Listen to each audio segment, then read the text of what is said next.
علیکم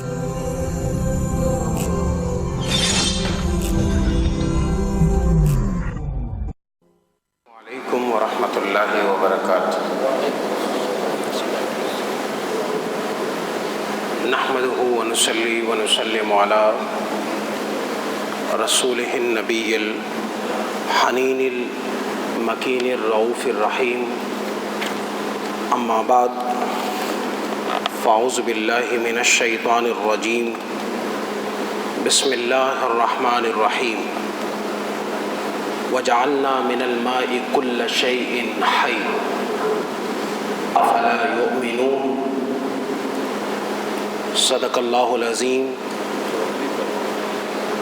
والصلاة والسلام على أشرف الأنبیاء والمرسلین وعلى آلہ وصحبہ وعلماء امتہ وصلحاء ملتہ واتقیاء دینہ اجمعین الی یوم الدین، اما بعد۔ رب تعالیٰ نے اپنے مقدس کلام کو صرف عبادات کی ادائیگی کے لیے نازل نہیں فرمایا۔ قرآن کریم میں جہاں عبادات کا ذکر ہے، انسانی ضروریات کا ذکر ہے، معاشرت اور اخلاق کا ذکر ہے، وہاں ان مسائل اور معاملات کا بھی بڑی تفصیل کے ساتھ ذکر ہے جو ہمیں روزانہ کی بنیاد پر پیش آتے ہیں، پیش آتے رہیں گے۔ بالخصوص وہ معاملات جنہوں نے پوری انسانی زندگی اور نظام زندگی کو تلپٹ کر کے رکھا ہے، جس سے تمام لوگ شدید پریشانی، بے چینی کا شکار اور مجبوریوں کا بالآخر نشانہ بن جایا کرتے ہیں۔ اللہ تعالیٰ نے ایسے تمام معاملات کی طرف براہ راست اور بالواسطہ اپنے مقدس کلام میں اشارے فرمائے ہیں، اور کہیں کہیں نہایت تفصیل کے ساتھ احکامات کو نازل فرمایا ہے۔ پانی کا مسئلہ کس قدر گھمبیر صورتحال اختیار کر گیا ہے۔ آج وطن عزیز پاکستان عالمی سطح پر تیسرے درجے میں وہ ملک ہے کہ جسے پانی کی بدترین صورتحال درپیش ہے۔ آپ میں سے ہر آدمی کے پاس اخبارات، ٹی وی اور سوشل میڈیا کے ذریعے پانی کے حوالے سے، پانی کے مسائل پر کوئی نہ کوئی خبر روزانہ ہی آ رہی ہوتی ہے۔ گزشتہ کئی دنوں سے کراچی کے کئی علاقوں میں پانی کے حوالے سے احتجاج جاری ہے، اور معاملات اتنے گھمبیر صورتحال اختیار کرتے چلے جا رہے ہیں کہ لوگ تنگ آ کر کے رستے اور سڑکیں بند کر دیتے ہیں، ٹریفک کی روانی اور نظام درم برم ہو جاتا ہے، لوگوں کا جینا محال ہو گیا۔ اور جب لوگ تنگ آتے ہیں تو فارسی کی مثل ہے کہ تنگ آمد بجنگ آمد۔ جب لوگ تنگ آ جاتے ہیں تو وہ جنگ پر آمادہ ہو جاتے ہیں، اور پانی کا یہ نظام جو اللہ نے قائم فرمایا ہے، اس میں بنیادی بات یہ ہے کہ رب تعالیٰ ارشاد فرماتا ہے قرآن کریم میں کہ وَجَعَلْنَا مِنَ الْمَاءِ كُلَّ شَيْءٍ حَيٍّ۔ ہر وہ ذی روح مخلوق جو اس وقت روئے زمین پر موجود ہے، اللہ نے اس کی تخلیق پانی سے فرمائی ہے، اور وہ پانی کے سہارے قائم ہے۔ 7 ارب کم و بیش انسان ہیں، اور وہ 7 ارب روزانہ جو پانی استعمال کرتے ہیں، اس کے ساتھ ساتھ 10 ارب سے زیادہ اس وقت صرف پرندے ہیں اس زمین کے گلوب پر، اور 70 ارب سے زیادہ مختلف مخلوقات ہیں، جن میں بہائم ہیں، درندے ہیں، گھر میں پالے جانے والے جانور ہیں۔ یہ سب پانی استعمال کرتے ہیں، پانی ہی کی بنیاد پر زندہ رہتے ہیں۔ عموماً ہم سنتے ہیں کہ کھانے نہ ہونے سے کوئی بندہ مر گیا، قحط سے مر گیا۔ یقیناً جب کھانا نہ ملے اور کمزوری لاحق ہو جائے تو بدن لاغر ہوتا ہے، لیکن بندہ بنیادی طور پر پانی کے نہ ملنے سے مرتا ہے، پیاس سے مرتا ہے۔ اور رب تعالیٰ ارشاد فرماتا ہے کہ ہم نے زمین پر ایسا نہیں کیا کہ پانی کو لوگوں کی مخلوقات کی ضروریات کے اعتبار سے نہیں اتارا، بلکہ اللہ تعالیٰ تو ارشاد فرماتا ہے کہ فَأَسْقَيْنَاهُ، کہ ہم نے لوگوں کے پانی یا مخلوقات کے پانی کی ضرورت کو بے قدر، اس کو بالکل اس مقدار کے مطابق اتارا ہے جو لوگوں کی اور اللہ کے مخلوق کی جملہ ضروریات کی کفایت کر جائے۔ اللہ کا نظام کوئی اندھیر نگری نہیں ہے، یہ ایسا کوئی معاملہ نہیں ہے کہ ہم کھانا تو 500 افراد کا تیار کریں اور دعوت 5000 کو دے بیٹھیں۔ اللہ تعالیٰ ہر ذی روح کو جب جنم عطا فرماتا ہے، اسے پیدا کرتا ہے، تو اس کے پیدا ہونے اور کرنے سے پہلے اس کی ضرورت اور ضروریات کو زمین پہ رکھ دیتا ہے، اور پھر اسے ولادت اور اسے وجود عطا فرماتا ہے۔ یہ انسان ہے کہ خود اس نے اپنے ہاتھوں تباہی کو مول لیا ہے، خرید لیا ہے۔ بالخصوص 1750 میں عالمی صنعتی انقلاب جس پر فخر کیا جاتا رہا ہے، اس نے انسانی دنیا کو تلپٹ کر کے رکھ دیا ہے۔ گرین گیس ہاؤسز اور دوسرے جو معاملات ہیں، اوزون کی لیئر ہے، زمین پر دوسری کشمکشیں ہیں، اس نے انسانی بقا اور وجود کو اتنی خطرناک صورتحال سے دوچار کر دیا ہے کہ صرف ماحولیاتی تبدیلیاں جو صنعتی انقلاب کی وجہ سے پیدا ہوئی ہیں، اس کی وجہ سے سالانہ UNO کی رپورٹ ہے 70 لاکھ آدمی موت کی آغوش میں چلا جاتا ہے۔ ہم میں سے کتنے لوگ ہیں انہیں جلد کی بیماریاں، سانس کی بیماریاں، دل کی بیماریاں، جگر اور پھیپھڑوں کی بیماریاں، ہیپاٹائٹس کی مختلف اقسام ہیں، اے سے لے کر کے آگے تک کی، ان میں زیادہ تر وہ بیماریاں ہیں جو اس صنعتی انقلاب کا پیش خیمہ ہے۔ اور قرآن کریم نے کہا کہ ظہر الفساد فی البر والبحر بما کسب ایدی الناس، زمین پر جو فساد مچا ہے یہ کوئی اللہ کا نعوذ باللہ برپا کیا ہوا فساد نہیں، بلکہ خود لوگوں کے اپنے ان ہاتھوں کا کمایا ہوا فساد ہے، جس کے شر سے، جس کے فساد سے، جس کے فتنے سے، زہرناکی سے خلق خدا تباہی کے دہانے پر پہنچ گئی ہے، اور اس کا اثر لامحالہ پانی پہ پڑنا تھا اور پڑا۔ اور پھر کچھ ہمارے رویے انتہائی غیر ذمہ دارانہ ہیں۔ ہم جب تک نعمت موجود ہوتی ہے اس کی قدر نہیں کرتے، اور جب وہ نعمت زائل ہو جاتی ہے تو پھر کف افسوس بھی ملتے ہیں اور دوبارہ اس کے حصول کے لیے تگ و دو بھی کرتے ہیں۔ حضور علیہ الصلوۃ والسلام ام المومنین سیدہ کائنات سیدہ عائشہ صدیقہ رضی اللہ تعالی عنہا کے ساتھ دسترخوان پر تشریف فرما ہیں۔ اچانک ایک دانہ آپ کے ہاتھ سے گر پڑا، دسترخوان سے نیچے کچی مٹی میں جا لگا۔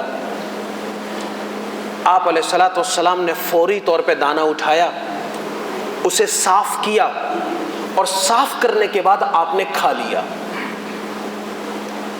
اور پھر حضرت عائشہ صدیقہ رضی اللہ تعالی عنہ سے مخاطب ہو کر کے فرمایا کہ اے عائشہ، جب تک تم قدر اور قابل قدر اشیاء کی قدر اور شکر اس پر کرتی رہو گی، اللہ تعالیٰ تمہیں وہ نعمت عطا فرماتا رہے گا اور اس میں زیادتی کرتا رہے گا۔ اور جب تم اس کی ناقدری شروع کر دو گے تو اللہ تعالیٰ تم سے اس نعمت کو زائل فرما لے گا، اس نعمت کو چھین لے گا۔ گندم کا، جو کا ایک دانہ ضائع ہو جائے تو عموماً لوگوں کے مزاج پر کوئی فرق نہیں پڑتا۔ گھروں میں ہماری خواتین یا کام کرنے والے ملازمین وہ جب آٹا نکالتے ہیں تو مٹھیوں کے اعتبار سے آٹا گر جاتا ہے، انہیں اس بات کی پرواہ نہیں ہوتی۔ تو جس طرح ایک گندم کے دانے کی اہمیت ہے، اسی طرح معمولی مقدار میں اگر آٹا موجود ہے تو اس کی بھی اہمیت ہے، اور پھر پانی کے قطرے ہیں تو ہر قطرے کی بھی اسی طرح اہمیت ہے جس طرح ایک گندم کے دانے کی اہمیت ہے۔ اس لیے اس کی قدر کرنی چاہیے۔ اور قدر یہ ہے، مسلمان ہونے کی حیثیت سے ہم 5 وقتہ نمازوں کے لیے وضو کرنے کے پابند ہیں، اور اس وضو کرنے کے دوران ٹوٹیوں کا جہاں فائدہ ہے، چاہے وہ مسجد میں ہو یا گھروں میں ہو، وہاں نقصان بھی ہوتا ہے کہ آپ مطلوب مقدار سے زیادہ پانی بہا رہے ہوتے ہیں۔ شرعاً 1 سیر پانی میں آپ کو وضو کرنا چاہیے۔ آپ 1 سیر پانی اگر سمجھنا چاہیں تو جب دودھ والے سے 1 سیر دودھ لے کر کے آتے ہیں تو جتنی مقدار اس کی ہوتی ہے اتنا ہی ہوتا ہے کم و بیش۔ یہ 1 سیر پانی ہے۔ آپ کو لگتا ہوگا کہ یہ مشکل کام ہے، لیکن یہ اس لیے مشکل لگتا ہے کیونکہ پانی ٹوٹیوں کے ذریعے سے استعمال ہوتا ہے، ہمیں اس کے مقدار کی کبھی پرواہ نہیں ہوتی، اس لیے مشکل لگتا ہے۔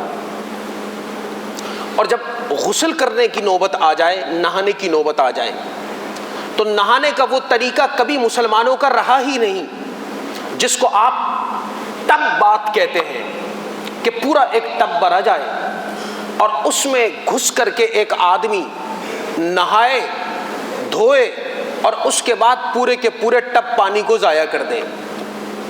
یہ کبھی مسلمانوں کا طریقہ نہیں رہا، اس لیے کہ مسلمان پانی کو بھی تمام انسانوں کی مشترکہ میراث سمجھتے ہیں۔ جس طرح ہوا مشترکہ میراث ہے، جس طرح انسانی ضروریات کی دوسری چیزیں مشترکہ میراث ہیں، آپ کے ہاتھ اگر تھوڑا پیسہ ہے اور آپ پانی کا بڑا ٹینکر خرید سکتے ہیں تو اس کا مطلب یہ نہیں کہ اس سے اللہ کی اس نعمت کو زائل کیا جائے۔ شرعاً 4 سیر پانی، 4 سیر پانی آپ اس بات کے مکلف ہیں کہ اپنے غسل میں استعمال کر لیں۔ یہ ہارڈ اینڈ فاسٹ نہیں ہے، تھوڑا سا کم تھوڑا سا زیادہ ہو جائے تو یہ تو قابل قبول ہے، لیکن یہ بات قطعاً قابل قبول نہیں کہ آپ شاور کے نیچے کھڑے ہو اور آپ ٹنوں کے ٹن پانی بہا دیں، ڈرموں کے ڈرم خالی کر دیں، کیونکہ آپ غسل کر رہے ہیں۔ نماز کے لیے وضو شرط ہے، لیکن اس کا مطلب یہ نہیں کہ آپ ٹوٹی پر بیٹھیں تو اس کے بعد ٹوٹی کا منہ کھول دیں کیونکہ آپ وضو کر رہے ہیں۔ حضرت سعد ابن ابی وقاص رضی اللہ تعالیٰ عنہ وضو فرما رہے تھے، شاید کوئی کھلی جگہ ہوگی، حضور علیہ الصلوۃ والسلام گزرے تو حضرت سعد کو دیکھا تو رک گئے، اور رکنے کے بعد فرمایا کہ اے سعد یہ کیا کر رہے ہو؟ تو کہا کہ وضو کر رہا ہوں۔ حضور علیہ الصلوۃ والسلام نے جواب میں ارشاد فرمایا، کیونکہ حضرت سعد پانی کی مطلوب مقدار سے کچھ زیادہ استعمال کر رہے تھے، آپ نے فرمایا کہ اے سعد یہ پانی اللہ کی نعمت ہے. تم اگرچہ کہ وضو کر رہے ہو لیکن اس میں اسراف نہ کرو، یعنی جو مطلوب حاجت ہے اس سے زائد استعمال نہ کرو. اور فرمایا کہ اگرچہ کہ تم پانی کے نہر کے کنارے بیٹھے ہوئے ہو تو تب بھی پانی ضائع نہ کرو، بے دریغ پانی کو استعمال نہ کرو.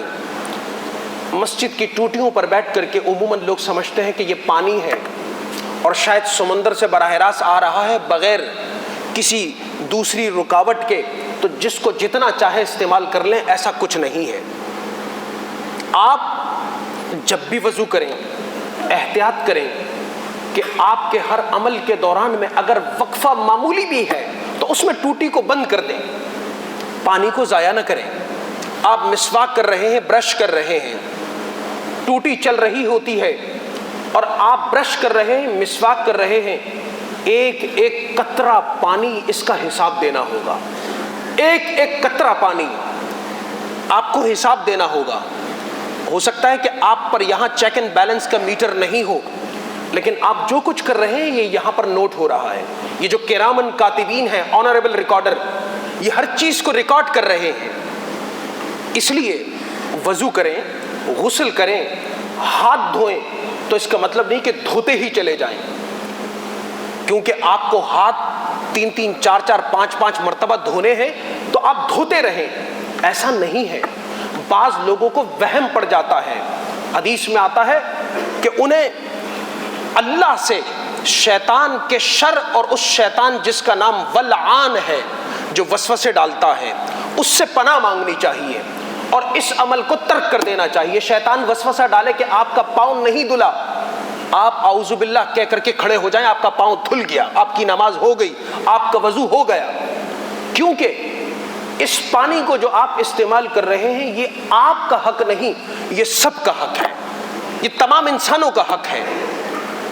اس لیے کوشش کریں کہ پانی گھر میں برتنوں یا کپڑوں یا گھر کی صفائی یا آپ کی گاڑیوں کی دھلائی یا کسی اور جگہ پر استعمال ہو رہا ہو اور خود آپ کا اپنا خریدا ہوا ہو تو اس کی بھی ایسی ہی ہمیں حفاظت کرنی ہے. جس طرح پیسے دے کر کے آٹا خرید لیا جائے تو اس کا ادب بھی کرنا ہے، احترام بھی کرنا ہے، ضرورت کے مطابق اس کو پکانا ہے اور ضائع نہیں کرنا. بالکل اسی طرح پانی کو استعمال کرنا ہے اور اس میں اسراف کرنے سے گریز کرنا چاہیے.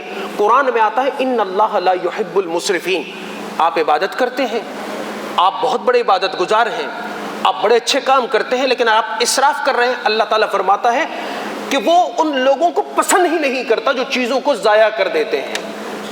کوئی بھی چیز آپ اس کو کبھی ضائع کرنے کا تصور اس لیے نہ کریں کہ وہ اللہ کی نعمت تھی اور جب اللہ تعالیٰ نے وہ نعمت عطا فرما دی ہے تو اس کی بابت وہ پوچھے گا.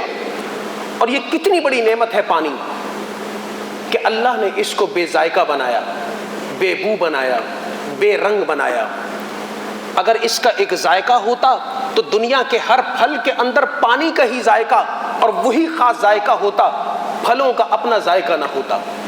اس کا کوئی رنگ ہوتا تو آپ کو پتا ہے کہ ہمارا جو پورا جسم یہ وجود ہے مالیکیول سے بنا ہوا ہے، 70% پانی پر مشتمل ہے. ہم سب کا رنگ، اگر پانی کا رنگ ہرا ہوتا ہم سب ہرے ہوتے، نیلا ہوتا تو ہم سب نیلے ہوتے، لیکن اللہ تعالیٰ نے اس کو بے رنگ بنا دیا تاکہ وہ ہمارے جسم پر تغیر اور تبدیلی پیدا نہ کرے. اسی طرح بے بو بنایا ہے، اس کی کوئی بو نہیں ہے. تو یہ اللہ کی وہ نعمت ہے کہ ہم ہر وقت اس کی قدر کریں. اور اسی لیے پانی پئیں تو پانی پینے میں بھی احتیاط یہ رکھیں کہ آپ آدھا پانی پی کر کے آدھا گلاس پھینکیں مت.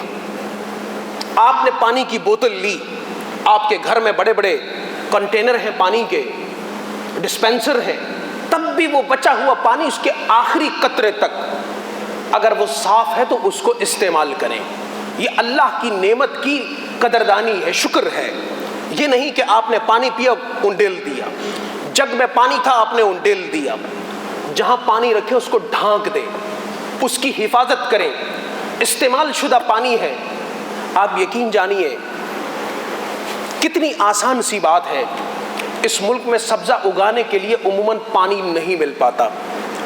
صرف کراچی میں ان مساجد کے وضو خانوں کا پانی اگر ہر مسجد کے ساتھ متصل کسی ٹینک میں جمع کر لیا جائے اور پھر اس کو مسجد سے ملحقہ آبادیوں میں صرف سبزہ اگانے، درخت لگانے میں استعمال کر لیا جائے تو کتنی بڑی تعداد میں درخت اگ سکتے ہیں، سبزہ پیدا ہو سکتا ہے اور ہماری بنیادی ضروریات پوری ہو سکتی ہیں۔ ہم میں سے ہر آدمی، یہ سبزہ اور درخت موضوع نہیں لیکن اس سے متعلق ہے، حضور علیہ الصلوۃ والسلام نے مسلمانوں کو اس بات کا حکم دیا۔ دو باتیں ہیں، ایک ہے درختوں کا کاٹنا، بڑے بڑے ٹھیکیدار ہیں چوری سے لاکھوں درخت کاٹ جاتے ہیں، سمجھتے ہیں کہ انہوں نے بہت بڑا کام سر انجام دیا۔ ایک تو کبھی ان کے کاروبار میں برکت نہیں ہوتی، لکڑی کا کاروبار جو درختوں کو کاٹ کے کر رہے ہوتے ہیں، کبھی ان کے کاروبار میں اللہ نے برکت رکھی ہی نہیں، کیونکہ وہ اللہ کی جملہ مخلوقات کی غذا کے ذریعے کو تباہ کرتے ہیں۔ ضرورت کا معاملہ استثناء ہے۔ اور دوسرا، حضور نے فرمایا وہ شخص جو جان بوجھ کر کے کسی درخت کو، حدیث میں جو نام آتا ہے درخت کا وہ بیری کا ہے، فرمایا جو جان بوجھ کر کے بیری کے درخت کو کاٹے گا، اللہ تعالیٰ قیامت کے دن اس کو جہنم کے اندر اوندھے منہ اٹھا کر کے پھینک دے گا۔ یہ درخت کو کاٹنے کا گناہ ہے، لیکن لگانے کا اجر کیا ہے؟ لگانے کا اجر یہ ہے، فرمایا جس آدمی نے کسی مردہ زمین کو، مردہ زمین سب جانتے ہیں مردہ زمین، سوکھی ہوئی، شور والی، پانی والی، فرمایا کہ اس کو زندہ کیا اور وہاں پر درخت لگایا، تو فرمایا اس درخت سے کسی چرند نے کھایا تو صدقہ، کسی نے پھل چھپا لیا، چوری کر لی، وہ بھی صدقہ، درندے نے کھا لیا وہ بھی صدقہ، کہ کوئی اس کے سائے میں آ کر کے بیٹھ گیا وہ بھی صدقہ، اور کسی اور طور پر اس درخت کو استعمال کر لیا تو وہ بھی صدقہ۔ اپنے آپ سے پوچھیں، یہ آقا کریم علیہ الصلوۃ والسلام کی سنت ہے؟ ہم نے، آپ نے، ہم سب نے زندگی میں کبھی درخت لگایا ہے؟ نہیں لگایا تو لگائیں گے۔ آقا کریم علیہ الصلوۃ والسلام کا حکم بھی ہے، سنت بھی ہے، اور ہمارے لیے جاری اجر ہے۔ آپ میں سے وہ لوگ جن کا تعلق دیہات کے ساتھ، قصبات کے ساتھ، اندرون ملک سے، آپ یہاں بھی لگائیں وہاں بھی لگائیں، خود بھی لگائیں اور لوگوں سے بھی درخت لگوائیں، تاکہ جو پانی کا نیچرل سائیکل ہے، واٹر سائیکل جو کہلاتا ہے، وہ دوبارہ اپنے بھرپور توازن کے ساتھ قائم ہو۔ بارشیں ہوں، جب اللہ تعالیٰ آسمان سے پانی کو نازل کرتا ہے، نازل فرماتا ہے، تو اس کو مختلف جگہوں پر حفاظت کے ساتھ اللہ نے بندوبست کر رکھا ہے، وہ رکھا ہوا ہوتا ہے، لیکن اس توازن کو قائم کرنے کے لیے سب سے کلیدی کردار کس چیز کا ہے؟ درختوں کا ہے۔ درخت ہوں گے تو یہ سائیکل بھی قائم رہے گا، پانی بھی موجود رہے گا، کنووں میں بھی پانی ہوگا، چشموں میں بھی ہوگا، نہروں میں بھی ہوگا، گلیشیئرز وہ بھی گلوبل وارمنگ کا شکار نہیں ہوں گے، وہاں بھی پانی موجود رہے گا اور بوقت ضرورت ہر طرف سے پانی ملتا رہے گا۔ اس لیے حضور علیہ الصلوۃ والسلام کی خدمت میں ایک صحابی تشریف لائے، حضرت انس، فرمایا کہ میری والدہ انتقال سے پہلے وہ کوئی نصیحت اور وصیت نہ کر پائی، انتقال ہو گیا۔ فرمایا آقا اب اگر میں کوئی ان کی طرف سے صدقہ کروں تو ان کو ثواب اور اجر ملے گا؟ آپ علیہ الصلوۃ والسلام نے فرمایا کہ ہاں انس، ان کی طرف سے صدقہ کرو، اور صدقہ یہ ہے، فرمایا کہ صدقہ یہ ہے کہ ان کی طرف سے پانی کا ایک کنواں کھدوا کر کے وقف کر دو۔ حضرت انس رضی اللہ تعالیٰ عنہ نے پانی کا کنواں کھدوایا اور اس کو اپنی والدہ کے نام پر وقف کر دیا۔